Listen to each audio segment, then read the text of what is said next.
बिस्मिल्लाहिर्रहमानिर्रहीम। अस्सलाम वालेकुम नादरीन, मैं हूँ साकिब बशीर। दो मौज़ूआत पे हम तफसील से बात करेंगे। एक तो जो इंतखाबी धांधली है, उसमें इनिशियली तो जो कुछ हुआ सो हुआ। अब आगे उस हवाले से इलेक्शंस पटिशंस वो सुनी जानी है। उस मामले में इस्लामाबाद, जो लाहौर हाई कोर्ट है और इलेक्शन कमीशन बज़ाहिर आमने सामने जो है वो नज़र आते हैं। और ये इतलात भी हैं कि जो इलेक्शन कमीशन है उसने नोटिफाई नहीं किए वो जजेस जो लाहौर हाई कोर्ट ने भेजे थे। तो इसके पीछे कहानी क्या है और क्या ये मामला जो है वो जो इलेक्शन पटिशंस हैं, क्या उन पर फैसले करने या उसको उसको लटका सकता है, इस पे जो है वो बात करेंगे तफसील के साथ। एक तो हम, और दूसरा हम बात करेंगे कि साइफर का केस जो है वो उस पर समाअत तो जारी है, लेकिन साइफर का केस क्यों जो है वो लटक रहा है और आइंदा क्या होगा उस केस में, ये भी आपके सामने रखेंगे। सबसे पहले तो 8 फरवरी को इलेक्शंस हुए। इनिशियली जो आप ये कह सकते हैं कि शॉर्ट टर्म के जो रिलीफ थे या जो इब्तदाई तौर पर जो ऑब्जेक्शंस होते हैं उनको सुनने के लिए इलेक्शन कमीशन ने कुछ पटिशंस लेना शुरू की। उसमें भी कई 100 पटिशंस आई उनके पास, इलेक्शन कमीशन के पास। बहुत कम पे इलेक्शन कमीशन ने कुछ किया, जो था जैसा था आगे भेज दिया। और हाई कोर्ट्स भी इन्वॉल्व हुई, लाहौर हाई कोर्ट और इस्लामाबाद हाई कोर्ट में भी जो इलेक्शन पटिशंस बहुत ज्यादा आई, बलोचिस्तान सिंध हाई कोर्ट में भी, पेशावर हाई कोर्ट में भी। तो मोस्टली जो है वो लाहौर इस्लामाबाद हाई कोर्ट में थी। तो इलेक्शन कमीशन के पास जो पटिशंस थी उन पे इलेक्शन कमीशन ने कोई बहुत ज्यादा जो है वो उसमें आप ये कह सकते हैं कोई इन डेप्थ नहीं किया। बस देखा अगर कोई चीज बनती है ठीक है, नहीं तो आगे उन्होंने कहा कि अगर आपका ग्रीवियंस बड़ा ग्रीवियंस है तो फिर आपकी जो इलेक्शन ट्रिब्यूनल्स हैं वो देखेंगे। तो 8 फरवरी के बाद फिर जब ये तीसरा हफ्ता था, तकरीबन 18 या 20 फरवरी को, तो जो इलेक्शन कमीशन है उसने जो हाई कोर्ट्स को लिखे लेटर्स लिखे कि आप हमें जजेस दें और उस पर हमने तैनात करने हैं जो इलेक्शन ट्रिब्यूनल्स जो है, इलेक्शन ट्रिब्यूनल जज जो है वो तैनात करने हैं, उनका नोटिफाई करने हैं। तो इस्लामाबाद हाई कोर्ट से जस्टिस तारिक महमूद जहांगीरी, क्योंकि इस्लामाबाद में 3 ही हल्के हैं तो एक ही जज जरूरत था, तो एक ही जज जो है वो उन्होंने दिया। बाकी Sindh high court, Balochistan high court, इसी तरह पेशावर हाई कोर्ट, वहां से भी जजेस दिए गए और वो उस पे जो है वो नोटिफाई हो गए, नोटिफिकेशन इलेक्शन कमीशन के हो गए। तरीकाकार ये होता है, इलेक्शन कमीशन एक लेटर हाई कोर्ट को लिखता है, हाई कोर्ट आगे प्रपोज नाम देती है, फिर इलेक्शन कमीशन उस प्रपोज नाम पे बाकायदा नोटिफाई कर देता है और उसके बाद वो इलेक्शन ट्रिब्यूनल डिक्लेयर हो जाते हैं और उसके बाद वो अपना काम शुरू कर देते हैं। इसी तरह बाकी हाई कोर्ट्स में हुआ, लेकिन लाहौर हाई कोर्ट में मामला कुछ जो है वो मुख्तलिफ है। जब तीसरे हफ्ते में इलेक्शन कमीशन ने खत लिखा कि हमें 9 जजेस चाहिए, मतलब 9 ट्रिब्यूनल्स हमने बनाने हैं। उसकी वजह यह थी कि पंजाब 60% आबादी, आपको पता है सबसे ज्यादा जो है वो पंजाब में, मामलात भी पंजाब में थे और वहां पे जो सलमान अकरम राजा जो है उनके बकौल 300, 350 या 400 इलेक्शन पटिशंस जो है वो थी। तो इलेक्शन पटिशन जो होती हैं बुनियादी तौर पर कोई भी पटिशन है उसका बड़ा इन डेप्थ ट्रायल होता है। मतलब जो उम्मीदवार ये कह रहा है, फॉर एग्जांपल शुएब शाहीन इस्लामाबाद से ये कह रहे हैं कि वो इलेक्शन जीते हुए हैं, तो उनकी जो पिटीशन है उस पर नोटिस हुआ है। अब दूसरी साइड अपना रिकॉर्ड लाएगी, जमा करवाएगी। उसके बाद जो शुएब शाहीन है उन्होंने अपने गवाह लाने हैं। वो गवाह जो है बाकायदा ऑन ओथ वो स्टेटमेंट्स देंगे, उन गवाहों पे फिर जरा होगी, जरा होने के बाद फिर जो है वो फर्दर उस पर आर्गूमेंट्स और फाइनल आर्गूमेंट्स होंगे। पूरा एक ट्रायल की शेप होती है, तो वो जो है वो करना होता है। तो इसलिए वो 350 या 300, 400 पिटीशंस जो हैं, ये पिटीशंस 2 जजेस इनिशियली जो है जब फरवरी के तीसरे हफ्ते में लाहौर हाई कोर्ट को खत लिखा था इलेक्शन कमीशन ने, तो 2 जो जजेस हैं वहां लाहौर हाई कोर्ट से दिए गए थे और वो जजेस थे जस्टिस सरफराज डोगर और जस्टिस सुल्तान तनवीर। 2 जजेस दिए गए थे जिन्होंने पूरे पंजाब में ट्रिब्यूनल जो है वो देखेंगे, इलेक्शन मैटर्स देखेंगे, इलेक्शन पिटीशन सुनेंगे। तो बड़ा हैरान कौन था कि उस पर बड़ी बहस भी हुई, बहुत ज्यादा तनकीद भी बल्कि हुई इलेक्शन कमीशन और लाहौर हाई कोर्ट के मामले पे भी, कि इतने जो है वो पिटिशंस हैं उनको कैसे वो सुन सकेंगे। एक एक करके अगर 2 जजेस सारी पिटिशंस को सुनते हैं तो ये तो एक बड़ा तवील प्रोसेस होगा। एक एक पिटिशंस में कई कई रोज, कई कई दिन, कई कई माह लग सकते हैं।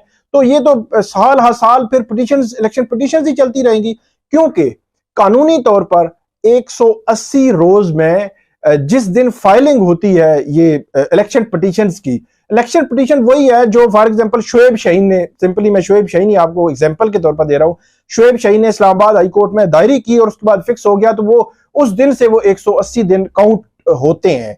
तो इसलिए वो फिर 180 का जो है वो फिगर जो है वो कैसे उसको मीट कर सकेंगे अगर 2 ही जजेस सुनते रहते। मीनवाइल जब इस पे बहुत ज्यादा डिस्कशन हुई, तनकीद हुई, फिर इलेक्शन कमीशन, फिर लाहौर हाई कोर्ट भी, अब हुआ ये कि अभी अप्रैल के फर्स्ट वीक में जो नए चीफ जस्टिस आए हैं मलक शहजाद अहमद लाहौर हाई कोर्ट के, उन्होंने 6 और जजेस के नाम भी इलेक्शन कमीशन को भिजवा दिए। अच्छा, इन 6 जजेस में जो 3 जजेस थे वो प्रिंसिपल सीट जो है लाहौर हाई कोर्ट की, मतलब लाहौर की, जस्टिस शाहिद करीम और जस्टिस चौधरी मोहम्मद इकबाल और जस्टिस अनवार हुसैन, ये 3 जो है वो लाहौर हाई कोर्ट, मतलब लाहौर में प्रिंसिपल सीट के लिए।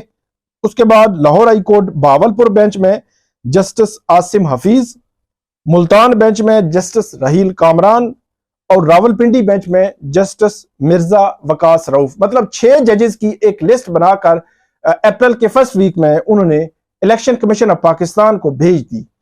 तो इलेक्शन कमीशन के पास ये लिस्ट आ जाती है, तो अभी तक की जो इतलात है इनसाइड, क्योंकि जो इनकी आपस में कम्युनिकेशन हो रही है वो मंजर आम पे नहीं आ रही, लेकिन जो हालात हैं ग्राउंड पे जो नजर आ रहे हैं, जो आज लाहौर हाई कोर्ट में भी मामला सामने आया, वो भी आपके सामने रखेंगे कि जो मामला है कि इसमें अभी तक इलेक्शन कमीशन ने इनको नोटिफाई नहीं किया। शुरू में मैंने आपको बताया था कि ये पूरा प्रोसेस होना है, वो ये लेटर भेजते हैं, वो फिर आगे से मुजव्वजा नाम देते हैं तजवीज करके, ये फिर नोटिफाई करते हैं तो प्रोसेस मुकम्मल होता है।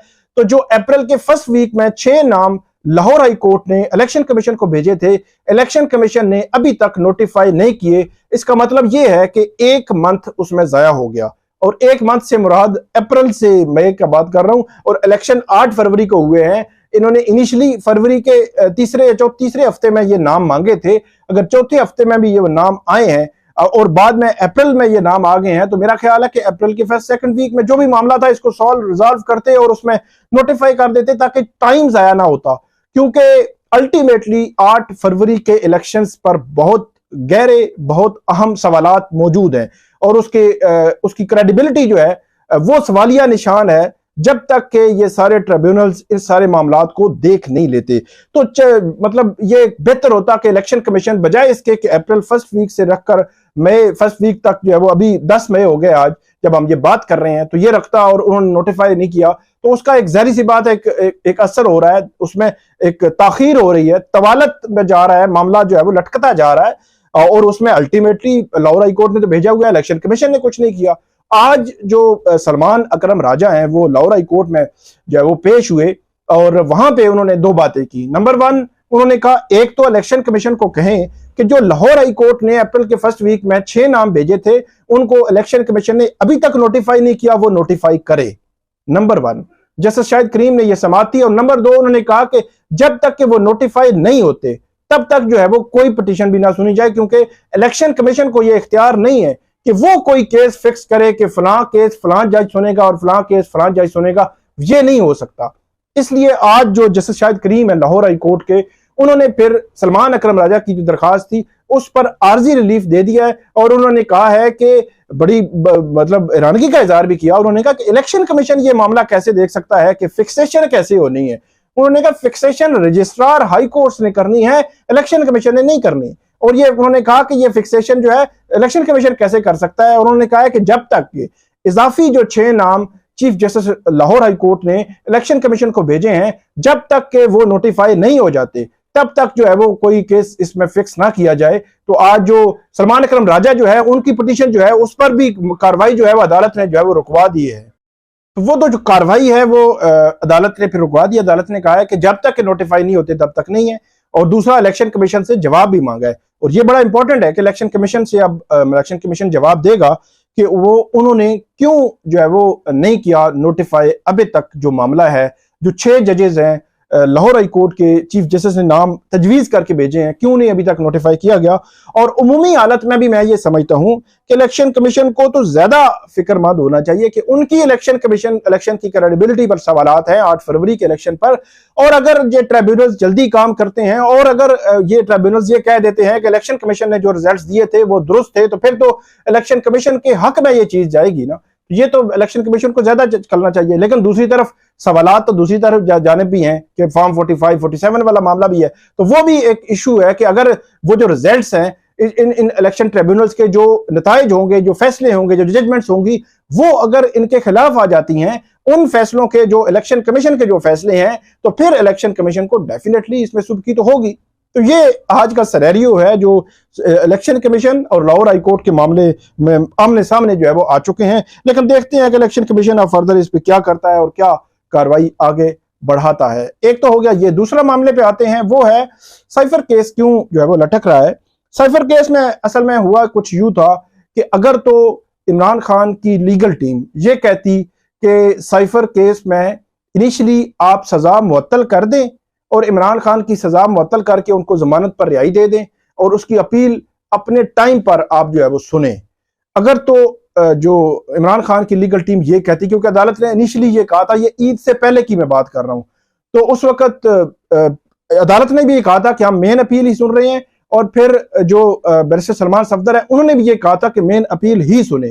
फिर दूसरा पॉइंट था कि अगर ये इस बात पे कन्विंस होते कि अदालत इस नुक्ते को भी देखे कि क्या ट्रायल में फेयर ट्रायल के सारे तकाजे पूरे हुए हैं या नहीं हुए, अगर इस नुक्ते पे भी अदालत को वो कहते कि आप जो है वो इस नुक्ते को भी देखें, तो फिर भी अब तक जो है वो ट्रायल बैक होके, क्योंकि इसमें बहुत ज्यादा एरर्स थे, लकूनास तो थे ही, तो वो ट्रायल जो है वापस ट्रायल कोर्ट को भेज चुके होते और वो सजा कलअदम हो चुकी होती और इमरान खान इसमें उनकी जो है वो इनिशियली जो है जमानत हो चुकी होती। लेकिन वो पॉइंट भी, वो नुक्ता भी इमरान खान के वकला ने नहीं लिया। उन्होंने कहा कि मेन अपील ही सुने। तो मेन अपील में तो फिर आप क्या कहते हैं कि मेन अपील में तकरीबन 10-15 दिन 15 समातें जो है वो सलमान सफदर जो है वो उसमें आर्गूमेंट्स देते रहे थे, बड़े तवील आर्गूमेंट्स थे उनके। और अब जो है वो जब दूसरी तरफ के आए स्पेशल प्रोसिक्यूटर हामिद अली शाह, तो वो भी तवील आर्गूमेंट्स दे रहे हैं। और गुज़श्ता रोज तो समात नहीं हो सकी थी, जो चीफ जस्टिस हैं वो किसी अहम मीटिंग थी, उस मीटिंग में मसरूफ थे। लेकिन दूसरी जानिब जो है वो अब नेक्स्ट बुध के रोज समात रखी हुई है। बुध के रोज का ये कहा है स्पेशल प्रोसिक्यूटर साहब ने कि मैं अपने आर्गूमेंट्स कंक्लूड कर लूंगा। मुझे नहीं लगता कंक्लूड कर लें, जुमरात का दिन पड़ेगा उसमें, लेकिन एक दफा इसमें कंक्लूड हो भी गया तो फैसला महफूज होगा और कुछ टाइम लगेगा, हफ्ता 10 दिन 15 दिन टाइम लगेगा, फिर जो है फैसला इसका आएगा साइफर केस का। लेकिन वो जो मैंने आपको बताया कि अगर सजा मुअत्तली उसके बाद रिमांड बैक वाले ऑप्शन लेते तो देन अभी तक जो है मामला हो चुके होते। लेकिन क्योंकि मरकजी अपील है और मरकजी अपील रूटीन में कई साल के बाद इसकी बारी आया करती है, वो मैं तोशा खाना फौजदारी केस का आपको हवाला दिया करता हूं कि 5 अगस्त को सजा हुई थी, अभी तक मरकजी अपील फिक्स ही नहीं हुई।